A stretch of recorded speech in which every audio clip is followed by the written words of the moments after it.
Welcome back to Boundless Books. Today, we journey through Chapter 14 of Harry Potter and the Deathly Hallows, titled The Thief. This chapter immerses us in the cold, lonely reality of life on the run, a world of suspicion, regret, and fading hope. The story begins with Harry and Hermione trying to carry on after Ron's explosive departure. The mood inside the tent is grim and silent. Hermione attempts to stay composed, reading from the tales of Beedle the Bard and researching Dumbledore's clues, but the absence of Ron hangs over them like a storm cloud. Harry feels the weight of leadership, guilt, and helplessness pressing down on him. They continue moving from one remote hiding place to another, deep forests, desolate hillsides, and frozen valleys, always fearful of being found. Hermione dutifully casts protective enchantments around each campsite, while Harry struggles with restless dreams and growing frustration. The Horcrux, still hanging around Harry's neck, seems to magnify every dark thought. He feels constantly on edge, haunted by Dumbledore's secrets and the growing mystery surrounding the Sword of Gryffindor. Hermione explains that the real sword could destroy Horcruxes because it has absorbed basilisk venom from the Chamber of Secrets. But then, where is it now? Harry remembers that the sword was last seen in the possession of the Ministry, but Griphook, the goblin, once mentioned that it was a fake.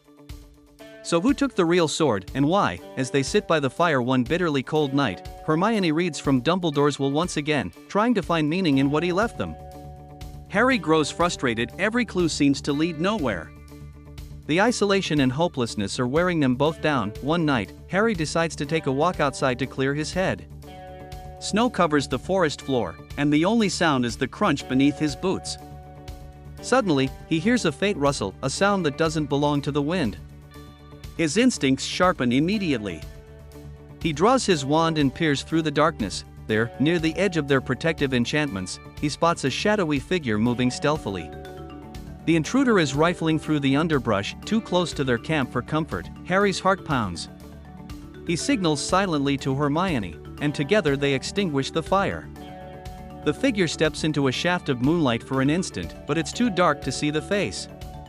Whoever it is, they seem to be searching for something, and Harry realizes with horror that the object gleaming faintly in the person's hand looks like the Sword of Gryffindor. Harry bolts forward, shouting and firing a stunner, but the figure vanishes into the trees. A wild chase follows through the snow. The forest blurs around him as he tries to catch up, branches snapping and cold air burning his lungs. But when he finally reaches the clearing, the intruder is gone. No trace, not even footprints remain. Harry stands there, breathless and furious. Was it a trap? A hallucination? Or did someone truly try to steal the sword? Hermione catches up, but the intruder has vanished completely. She urges him to come back before the protective charms fail. As they sit again by the dim glow of the fire, Harry is filled with frustration and doubt. The sword, the one object that might destroy Horcruxes, has slipped away once again. The chapter closes on a note of weary tension. Hermione studies the ancient runes Dumbledore left behind, trying to find some meaning, while Harry stares into the darkness outside. The loneliness feels unbearable, and though neither says it aloud, both silently wonder if Ron will ever return.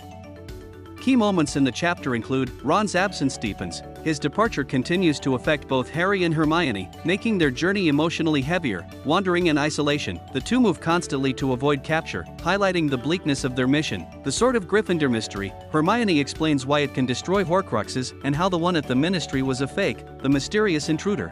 Harry encounters a shadowy thief who tries to steal something. Possibly the real sword. The growing strain. Harry's doubts about Dumbledore's guidance and the hopelessness of their task intensify. Differences between the book and the movie. The movie skips the chapter entirely. The thief encounter and forest scenes are condensed into later sequences. Hermione's detailed explanation about the sword's properties in Dumbledore's will are largely omitted. The eerie tension and emotional toll of Ron's absence are shown briefly in the film but are far more profound in the book. Chapter 14. The thief captures the essence of despair and uncertainty that defines this part of Harry's journey. The chapter doesn't offer clear answers. Instead, it deepens the mystery around Dumbledore's plan and the missing Sword of Gryffindor. The sense of isolation and danger grows stronger, hinting that something monumental is approaching. What did you think of this mysterious chapter? Do you believe the thief was acting alone or part of something bigger? Let us know in the comments below, and don't forget to like, share, and subscribe to Boundless Books for more magical chapter explorations.